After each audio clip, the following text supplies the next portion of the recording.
Hi, my name is Dale Moore, and this is my idea for my final project for the DCBS program here at Full Sail University. It's called Global to Local, where I get to highlight different animals that have been introduced into areas like South Florida, where I live, and that aren't quite working out.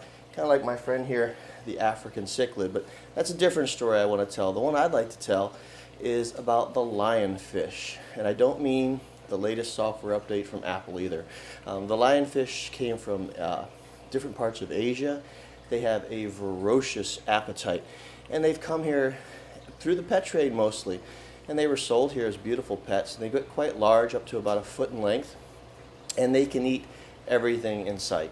And they have had a tremendous impact on our reefs here in South Florida, and they've caused quite a bit of problem.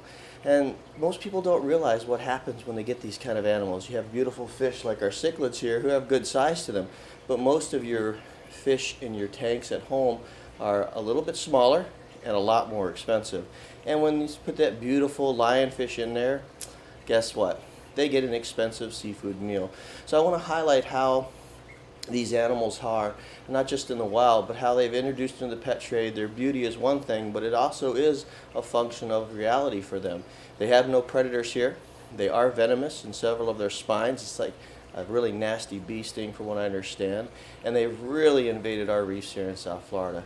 So I want to take you from the pet store to the dinner table, believe it or not, because as we move from the sale of these animals and people who have predatory tanks where they might have these, to the introduction of these either accidentally or on purpose into the South Florida wilderness and the reef and all along our coastal areas here, we have to kind of control them, and since there's no other predators, we become the predators for them.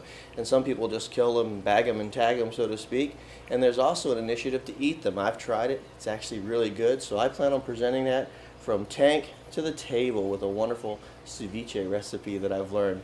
Even some local chefs have worked with that. And I want to interview people who have worked with this, including the Fish and Game Wildlife Division, FWC, here in Florida, some local divers that deal with them all the time, as well as a local home chef who loves to work with the lionfish, and it kind of introduced me to it actually, and also a local chef who works in one of the higher end restaurants here in Palm Beach, who likes to share his knowledge about lionfish and the recipes that they have.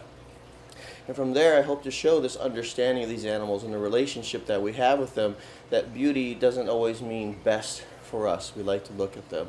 So that's my idea. I hope you enjoy my idea for my pitch for this program. And I really look forward to working with this. We're going to be underwater, we're going to be above water, we're going to be interviewing.